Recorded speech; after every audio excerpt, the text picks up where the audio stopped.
Hello and welcome to the Unplayables podcast. As you probably tell, it's not George at the mic today. I'm Art Duroche, usually one of his guests, I guess you could say. But I'm hosting for today, getting to learn the ropes of the studio. But we do have George here today, and he's with our other guests. Say hello, George.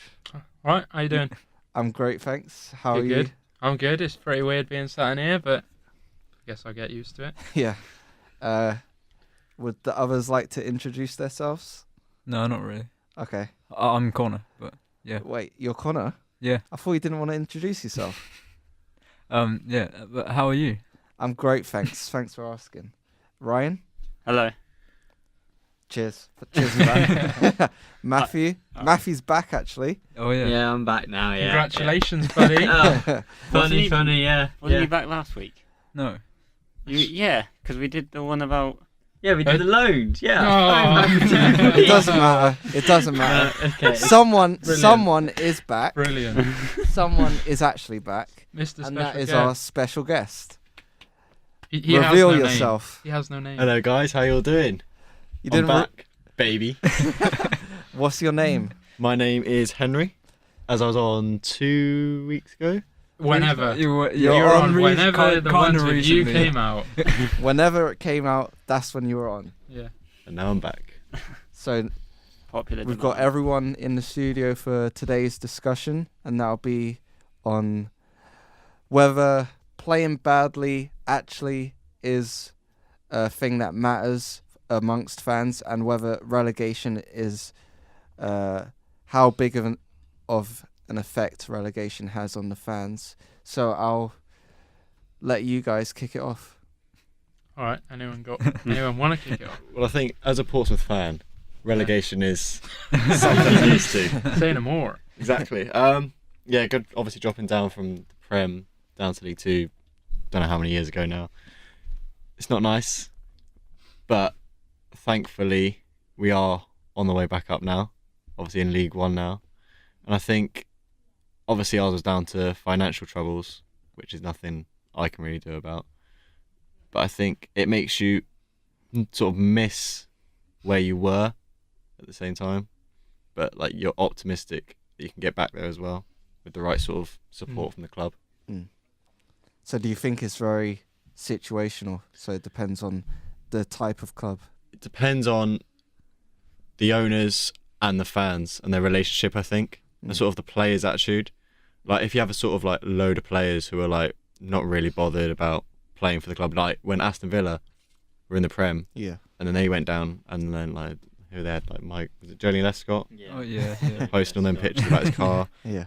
Like I don't remember any of the Portsmouth players do anything like that. Like admittedly, it was a bad time, but I think with the new owner coming in now, there's like a positive return, hopefully. Yeah.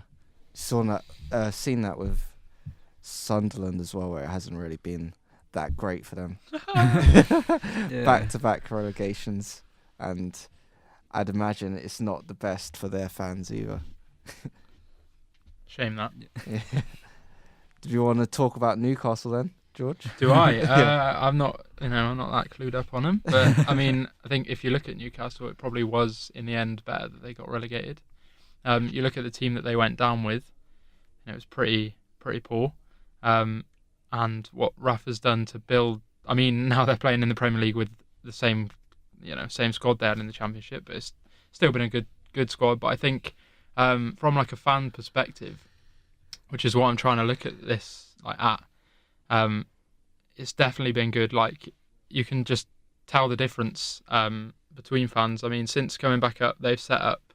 I don't know if any of you have seen it, but it's called like Gallowgate flags, where obviously Gallowgate End in Newcastle is like one of the stands. It's like, traditionally where like a singing stand type thing. They do like massive displays and stuff like that now, where I think in the season Newcastle got relegated, that would never have been a thing because no one would have been bothered. There was no like real passion. The passion was like missing. And then I think Rasha Benitez has brought a lot of that passion back, and I think definitely I think it was good for the fans because they loved watching Newcastle go and win the championship. They just like watching their team win games, and I think that's the same with like every club.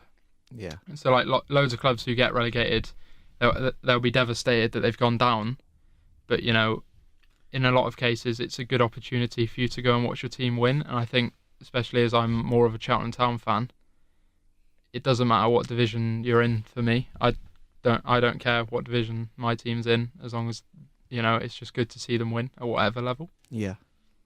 That's a good point, because you can, if you are like a team like Newcastle are quite big, it gives you, I guess, a chance to regroup. Yeah. I guess.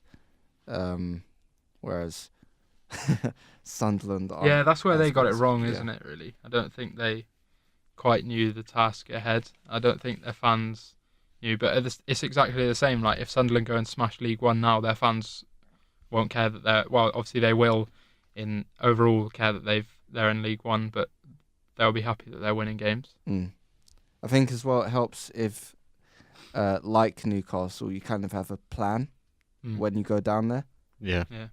Get a Champions League winning manager, come straight back up, easy. Can I just ask something? So with Newcastle, do you think if the year they got relegated, do you think if they'd stayed up, do you think they'd still be in the Premier League now? Because they may not have had that bounce back effect, if you know what I mean. Yeah, so yeah. sometimes getting relegated and coming up from the Championship with that inject of money and positivity, that could lead to somewhere better. I think you're right. Yeah, no, that's like, it's probably similar with a lot of other clubs who have gone down and come back as well.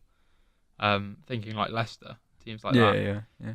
It's, well, you see, for example, even like looking at Sunderland, when they stayed up, they had a few seasons where they were just constantly going against relegation. Yeah, and their team was nothing. Like they were nothing special every year. Every year they were so close to going down. I think that's how Newcastle would have been. I mean, there could have been a chance this season where it was looking like they could have gone down. Yeah. But I definitely think like the spirit and everything involved around the club. Obviously, you've still got Mike Ashley as an owner who doesn't want to spend any money and actually wants to sell. But yeah, I think it makes a huge difference. Sometimes going down can be definitely what a club needs. Yeah. I think that's the sort of thing that we saw with Wigan as well. When they went down, even though they went down, it was a bit of a softer blow because they won the FA Cup. Yeah. And all fans want really is to see their teams win. Yeah, stuff like that. I mean, imagine, they did get relegated, but like you say, not every team wins the FA Cup, and they deserve to win the FA Cup that year. Yeah. So, anyone else have any thoughts they want to share? No. No thoughts. It's kind of a different topic, and not topic, but with the likes of Newcastle and Portsmouth there, how if you judge a bad season for them, and then you judge a bad season from a Chelsea perspective. Yeah. Like, one season we can win the league, then we follow that up by finishing 10th. Yeah. For most Premier League clubs, to finish 10th is fine. But for a club like Chelsea, to go from winning the league at a canter and then finishing 10th, then the season after winning the league again, and then the season after not really giving up give it a fighting to win the title again. So it's a different motivation for other clubs, but for a big club to have a boom and bust, it's for the 5 to 10 place differences that you sometimes get champions and then dropping down. With a smaller club that finishes 16th, 17th, they can't afford that drop. They can't. They have to have that consistency, otherwise they're gone. So there's a lot more pressure on them in that sense. But, Ryan, would you rather watch Chelsea win the league every single season? Say they won it for the next 20 years. Yeah, no. Well, yeah. But we wouldn't. But as a Chelsea fan, obviously, would you want that? who wouldn't? No. Well, Chelsea fans, they would. But it's the way Chelsea are run, how they do the boom then bust, and then it's not very sustainable. But it's a topic for another time, I guess. I like how we started talking about relegation and survival and stuff, and we've ended up at Chelsea. Yeah, but what we're saying is it's bad. Yeah, I know. Yeah, and It's- like saying a bad season for Chelsea is finishing fifth. Yeah. So what you So it's think the of as a bad perspective of the season. club, of which club you follow. Yeah, sort of thing. and the club's You got fans. two ends of it, haven't you? You got the lower clubs and the top clubs. Yeah. To consider a But it's mid-table weird as finish. well. Like those that know they're going to get relegated, they'll even fight to like finish 17th because there's like I think it's like an extra £2 million difference every place you climb up. So financially, like it makes such a huge difference when going because you get like a parachute drop, is it? Yeah, Parachute payments, yeah. So like you get like 70-80 million for next season, then plus the extra like 2 million that you finish in the Prem. So obviously that can make a huge difference as well. So maybe, even if you like West Brom now, they finish because they're not bottom now, but can they finish? I don't know what they have. I think they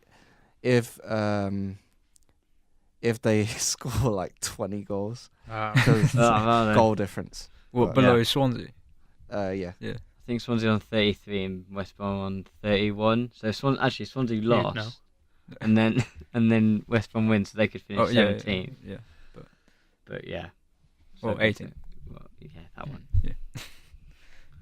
But like, I know what you mean, anything like that. But Yeah. I don't know. I think, like we said, in terms of a team performing bad, it just depends on what you view as bad. Like me, obviously, said before, Cheltenham Town fan, looking at Chelsea and thinking their fans are getting frustrated and annoyed at finishing 10th. I'm like, well, that's a joke. You're still finishing 10th in the Premier League. You're not going to finish 10th every season. Like, just take the rough with the smooth and get on with it. But like, from a Chelsea fan perspective, So for Cheltenham, where did you finish in League Two? 17th this season. Would you consider that a good season? No, but I'm not like saying that. I mean, as in like next season we might finish 10th, and I'd be happy with that. So would know you what I mean? just sustaining your place Yeah. in the Football League Well, is good enough? Yeah, I think so. I mean, Effectively, like 10th or above is like finishing. Well, maybe yeah, finishing first or second for Chelsea, and then finishing like 8th, 9th for Chelsea is like getting relegated, or even just finishing above. I mean, for like a club like Cheltenham, this season's probably, you could say it's a boring season, so we've only finished 17th or whatever. But and what you say, like in terms of like sustaining League Two football, but the way like League Two and that goes, it's never always like that. Like we're already talking about pushing for playoffs next season, which every single club is going to be doing because it's a clean start. It's like, it's not so, I mean, a lot of people get annoyed and have been getting annoyed. There's no aspiration at the club, but you've got to remember that there's 24 clubs in that league that have got the same aspiration, and it can't always happen. So I finished 17th this year. We might finish, we might just miss out on the playoffs next year. That's fine by me. And then we finish 17th the next year. It doesn't, Yeah. So where do you Doesn't want to bother see me. Cheltenham next year, as a fan? League One. Nah. Do Next you honestly season, think you can get to League One next season? No, I don't. But not in one season. But it would be really nice to see pushing for playoffs. But like I say, every team wants that. Because I see a lot of like Cheltenham fans on Twitter saying they want Gary Johnson out, Yeah. and for me that surprises me because he's quite a good manager at that level. I feel like he's maybe not a promotion pushing manager, but for a team like Cheltenham who have been up and down the National League, League Two for a few years now, Well, if it was me, I'd want someone who's confident at that level, get a solid, and then maybe if he has like a 17th again, then let him go. I mean, yeah, but the way, like, I can see why a lot of fans don't want him there anymore, because this season has, at times, it's been terrible, and he's really lost that connection with the fans that he built up in, like, the National League season. I mean, I'm not saying he doesn't seem interested, but, like, there's clearly the split where other fans would easily see and say that he doesn't care about them, stuff like that. Little things like, and in his programme notes for the final game this season, he said, "I'd like to thank most of our fans for their support," meaning that, and he will actually have meant that, as in, like, there's a few people I know that have been nasty to me, and I don't want to thank them for supporting the team and stuff like that. I mean, and just like things like, there's been times this season where we'd have like 2 wins in 13 games and stuff like that, and there's a lot of other managers who wouldn't still be in a job he wouldn't still be in a job then. That's important, isn't it, though, the relationship between the manager and the player? Because I just think about teams that have got relegated now from the Premier League. Yeah. Like, just like Alan Pardew, for example. Like, I remember going to the press conference there, and he was very, like, cagey after they lost 4-1 to Leicester. And, like, he just, like, kept going, like, we need to fight. And I think even he seemed on edge. So I just feel like if the relationship with the manager, the players, and the fans aren't there, then it's just sort of like setting the team up to fail, really. I think, to link it back to like teams doing bad, I think a lot of teams who do bad and fans who protest against managers and want managers out and stuff like that, it's not necessarily because the team's losing, it's because of how frustrated they are at that lack of relationship between the manager and because they're representing their club at the end of the day. Yeah. I'm thinking now, I can't think of any team who hasn't had a bad relationship with their manager at that point in time. Like they've been like, I'm proud of the manager by finishing like 18th in the league, for example. Yeah. So that's obviously a key factor in there. I wanted to ask you, Henry, obviously because Portsmouth, it is quite a unique situation going all the way from the Premier League to League Two. How did you deal with the expectation of relegation after relegation, and if that kind of if you still had the if you still had the kind of like belief in if you were still frustrated to the way you would be playing in League One if you were playing in the Premier League, if that makes sense. I think as a fan, watching them drop down 3 divisions is frustrating. But I think it's like the old saying, it's like not how you get pushed down, it's how you get back up. So obviously I got to the point where we got relegated 3 times. I was like, here we go, it's just going to keep on happening. But I think ultimately from the fan, like we were saying about Cheltenham Town a minute ago, it comes from the manager, the owners installing belief and like not responsibility, but like giving the fans something to hope for. So obviously if they keep going like we're in a bad situation, like you're going to expect bad situations. So they instill that belief and mentality into fans. So I think from a Portsmouth perspective, from the Premier League and Championship, I thought like this is too high a level for us with the players we have. And having watched us like win the FA Cup and like getting the UEFA Cup like 10 years ago now, like obviously I wasn't expecting us to drop as far down as we did, but it's happened, and I think it's a moment in the club's history where this is how bad it could be. It's sort of like an example of don't let this happen again. So obviously they've changed all the like owner laws now, and like it's all been changed, I think, because of that situation. So sort of like a learning experience for everyone at the club, who they bring in, and as well as like other football fans as well. So all I can say is I'm looking, as a fan now, I'm looking forwards, not behind me anymore. So I think if that's important, just the whole mentality of the club. So you think like the impact of actually getting relegated it's like a make or break kind of thing? I think clubs. For some clubs it's like a confidence booster, and maybe that's what they need. So if you have a club that's like Sunderland, like dropping like off, or Leicester falling like 17th every year, and then maybe one year you get relegated, or like Newcastle for example, like maybe you need to drop down a division to get back where you were and then get further than that. Like, so you take, I will say it's like you take 1 step back, take 2 steps forward. And I think that's like going to be that with Portsmouth, like dropping back down to League Two will hopefully bring us back to hopefully Championship next year. But obviously I'm not expecting us to go back up straight away. But yeah, I think in some or most cases it's a good idea. Well,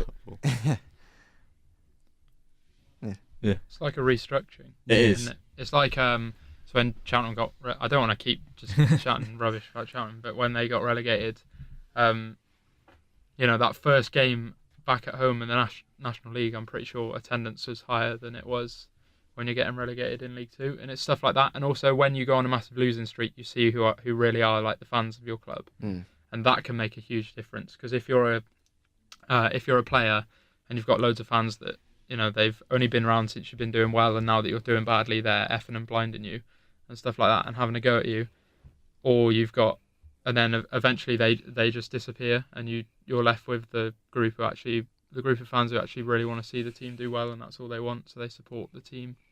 That's the thing with Portsmouth, though. Like, a lot of those fans who were there when they were Premier League are still there now. Yeah. And like you were saying then, I think it's important to keep that fan base. Yeah, I think it is, even from like a fan perspective, definitely. I've found out this season watching Cheltenham struggle and stuff like that, you find out fans who are genuine in their like concerns for the club, and the others who are just like tagging along just because everyone else is having a go at the manager, at the players, they'll join in and stuff like that. But the thing is, in 10 years, that genuine fan will be there, but the 20 or so mouthy people who just want to, have a go, they'll have moved on to something else, or they'll be in prison. So, about that, but yeah, I think the effect of relegation is not dependent on how the teams got relegated or whether you finished bottom or whatever. It's completely dependent on the relationships within the club, relationships with the owners, relationships with the manager, relationships with the fans, players, how they feel, and how optimistic they are on bouncing back. Yeah, no, definitely. I think a good example of that is like Arsene Wenger. Because obviously, for years and years, it's been a bit toxic of people wanting to get rid of him. Now he's announced that he's leaving. Obviously, all of you Wenger out lot are now gutted that he's going and all this rubbish. But you're like massively optimistic going forward to next season. Well, yeah. Do you know what I mean? It's maybe not about optimistic about the season, but you're excited for what's going to happen because you don't know. I think it's the unity. Yeah. As long as there's unity within the fans, they shouldn't be worried. I don't know about Portsmouth, whether there was always unity within the fans and the club, or whether it was just a financial situation. I think with that, when we were going down, I think it was more a case of the fans were with the club rather than the owner. So it was all the fans against the owner, because he was saying ridiculous things like, Roberto Mancini is going to be manager and Sergio Aguero is going to be a marquee signing. And it's like, that's never going to happen, is it? Like, I don't know, I think the differences with Portsmouth, so if you compare the two, like, say, Sunderland and Portsmouth, I feel the fans at Portsmouth are a lot more committed rather than Sunderland fans who have a very big stadium, and I just... Well, you're right. In like the Premier League, if they were 3-0 down 70 minutes, the stadium was empty. They're all gone. West Brom, for example, when I went to that, like when they lost 4-1 to Leicester, like half the fans had gone already. I mean, Sunderland, the only time their ground's full at 90 minutes is if they're playing Newcastle. To be honest. I think as long as everyone's united within the club, the result can only be positive, I think. It's the divisions. But it has to. Everyone has to be together. All three of them work for each other, don't they? The fans, owners, and the managers all sort of need to work together. I think a club that's managed to do that, like when Villa went down, especially the manner of how they went down. They went down quite badly. They that was all pretty much broken the relationship. But now, with Steve Bruce, like the fans are really behind them. The players are really with them now, getting a new group of players. They've really managed to turn it around, and now obviously looking to get promoted again. So it's, even though they've been in the Championship now for 2 years, it's been a long process, but it's been perhaps like a real positive step forward for Villa, because now they've got that fan base back again, and the whole end, and the connection that Steve Bruce has and all the players have again, and the new owner as well, because he's always at Villa. He's always in mixing with the fans, having photos and all that. So it shows a much better connection than that side that went down back in 15, 16, I think. So in that situation, when Villa went down, relationships were clearly broken. And it takes someone like a Steve Bruce, a manager, to come in to repair those relationships. That's and once that happens, you can rebuild again. As soon as the divisions start, it's between fans, like you say, that's when the problems really start coming up. Yeah. Okay.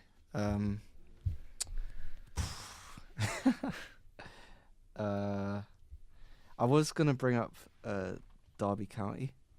Oh yeah, they were but quite bad. Because when you were talking about the manner Oh yeah. But I'm not sure now. We can cut all this bit out. Yeah. But, No, it's staying in. With Derby, maybe that's an exception. If you go down in a really bad fashion, even if there's relationships there, it must be difficult to bounce back from. I mean, that. I don't really remember. Well, obviously I remember it happening, but I don't remember, and I don't remember enough to be like, yeah, the Derby fans. Well, they were fuming with it. No, I don't. Yeah, I don't really remember too much about how the fans reacted, but It was like 11 points in the whole season, wasn't it? If it's Robbie that bad, there can't be much optimism left. I think if it's that bad, surely you think it can't get any worse than this. Yeah, so I think the that's- fans' yeah, expectations it can get a work lot both- lower. Yeah, I Yeah. guess so. It can work both I ways. think the whole fact that football is run on in seasons always means that it's quite good in a way, because it means like, you know, you've got one season ending and another one beginning. If you had a terrible season, you've always got that optimism that the next one's going to be better. All you need to do is wait till the end of the year, and you can you can refresh, reset, reboot. yeah. And a lot of Especially if people you're- forget as well, don't they? Yeah, From the last season. Yeah. Especially if you're like a Chelsea, where in a summer, or you know, any massive club, you can go and spend millions. Do you know what I mean? No, I'm not digging. No, at yeah. you. You've got the- I mean, like, yeah, luxury. after we finished 10th, I don't think a lot of Chelsea fans, I know I wasn't expecting to win the league immediately next season. No. I don't know whether you were. No. I was just expecting, okay, we'll just get back into top 4 now and just regroup from there. Do you think? Expectations change? Yeah, and do you think that finished, both of you? Do you think that finishing 10th was like a good thing in the end because it meant you won the league next season? Or? No. No, not really, because it's weird how that all unfolded because of just obviously Mourinho lost the dressing room. That's a plain fact. But it's weird as well because when he got sacked, us as fans, we weren't actually happy with that. We wanted him to stay because obviously he's our most successful manager. So we were more frustrated with the players and their sort of limited sort of messages to what they were showing us. I mean, I then saw like an Instagram from John Tay saying best manager ever, but then it sort of questioned me saying, well, if you're saying that, why has he now ended up sacked if you're saying he's the best you've ever worked for? Well, if that it might have just been John Terry. Well, I It mean, might be. It's very the Chelsea way, isn't it? As well, if the results aren't going. I know. Yeah. The whole Chelsea system is unsustainable. Like I was saying earlier, like, yeah, you can win the league one year, and then if you don't really show the fight to do it next year, then it's just the way the club's run. I think the see what worst you has mean. been Ancelotti when he wins the double and then comes second the year after and gets sacked for coming second. I mean, there's not much more you can really do. I mean, that just Well, says you it can all. come first. Well, Could have won the treble. well, But But do you guys, Brian and Matthew, do you think that like finishing 10th and those bad seasons really matter that much because you're able to well, fight again? yeah, but like if you can win it one year and then the 2 years after, then why in the middle of those 2 seasons do you finish 10th? Why do you not? If you can show the fight in 2 seasons but not the one in the middle, then it just proves that. Then So Yeah. yeah. But did that really annoy you? Do you know what I mean? well, yeah, Is yeah. it frustrating? obviously it's nice to win Premier League Yeah. titles, but if you look at teams like Tottenham and Liverpool who have taken their time, Yeah. and now, well, Tottenham haven't won anything yet, but Liverpool are they're in the process of something really Yeah. really good. Does my head in. they appointed Klopp and they didn't win anything immediately. Yeah. They're slowly building up, and that's what Chelsea probably need to do. Obviously, some fans would want, oh yeah, we'll win the league, but then finish 10th. Yeah, I think a lot of fans would be okay with that because, But like, say you finish 10th next season, they'd probably be like, well, that's all right. We finished 10th a couple of years ago. Just get rid of the manager. We'll win the league next season. But I think as a Chelsea fan, it's nice to win things every year, but I'd rather have the sustainability. I think a lot of fans are now calling out for that. I think that, there's still probably that majority that doesn't mind the up and down all the time, but I think now a lot of the fans, because we've seen it all now for like the whole Abramovich era, I think we're now just starting to get frustrated with that whole system, and we just want, especially after last season, we thought, oh my gosh, Conte's now going to be this manager that we're going to have now for like 3-4 years. He's going to really get a good squad together. But then obviously after an interesting summer, let's say, then obviously like it's just gone back to square one again. So I mean, It's like anything. If you're saying the same thing over and over again, it can drive you insane. Whatever that, I think there's some sort of quote about that. But it's obviously not the same. But like with Arsene Wenger coming fourth every season, but it's a bit different in that coming first, not coming first. It's similar in that respect. I was saying you're literally like not opposites, Arsenal and Chelsea, but you know what I mean. Like Arsenal have now. They haven't driven Wenger out, but they've wanted him out when he's shown like he can be massively consistent. Yeah. And do you guys want that consistency? Well, obviously you don't want to be constantly full. Well, I didn't mind it personally. But you know what I mean. It causes a division you're, like, between striving fans. for what Arsenal have had for a long time. Well, now. They don't yeah. want. I think that's what most teams want. If they want like Chelsea haven't had a consistent. Like, the longest manager we've had was like 3 years.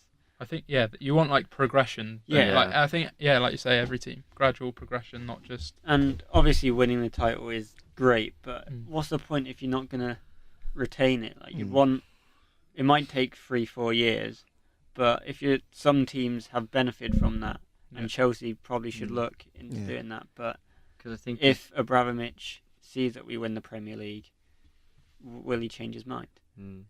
Sorry, George. No, you go on. I just think as well, like when So anyway, I was when we first won the league, with like Mourinho stuff, the group of players we had as well. We had an insane spine of Cech, Terry, Lampard. Every Drogba. podcast. He drops this. I'm just saying. Spine. But like now that we still haven't been able. We've always had that spine, but then something makes it change, or we've not found.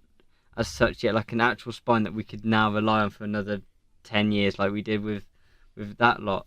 So I mean, that's also like a big factor as to, when they were swapping managers, every manager was inheriting those spine of players every season.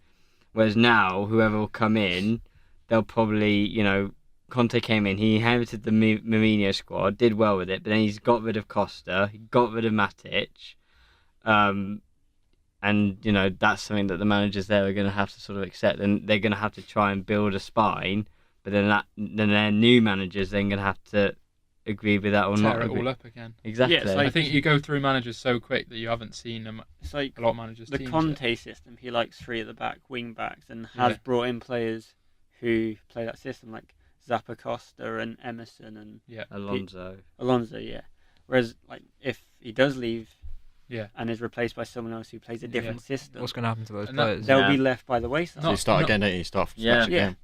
And that's where the problem comes in, isn't it? And the only thing is that some of those players have done really well, like Alonso, and they have, but they've done really well for Conte. Yeah. Whereas if next season we play a system where it's 4 at the back, I don't know how well he would do in 4 at the back. If he's in a more defensive role, we might sign a different left back. Yeah. And then. What's the point of starting from scratch when if you look at a Tottenham who have been sustaining for the past 4 or so years with a good spine of players? Yeah.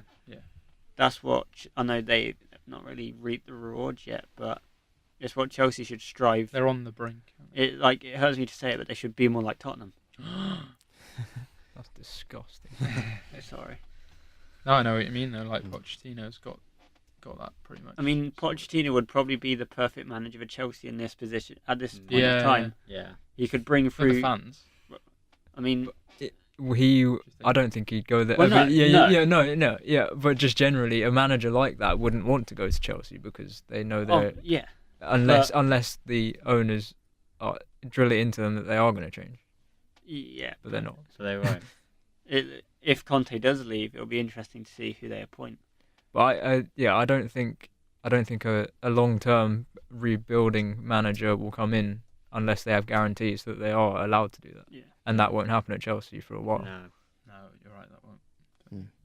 Thanks for listening. That's been the Unplayables podcast with me, Art DeRoche, George Didcote, Matthew Bannister, Ryan Payne, Connor Lang, and our special guest, Henry Port. You can find this video, I guess it'll be, on our YouTube at Unplayables Podcast, and you can follow us on Twitter at Unplayables Pod. Like if you'd like to like, subscribe, and leave a comment to see if you agree with our thoughts or not. Thanks for listening.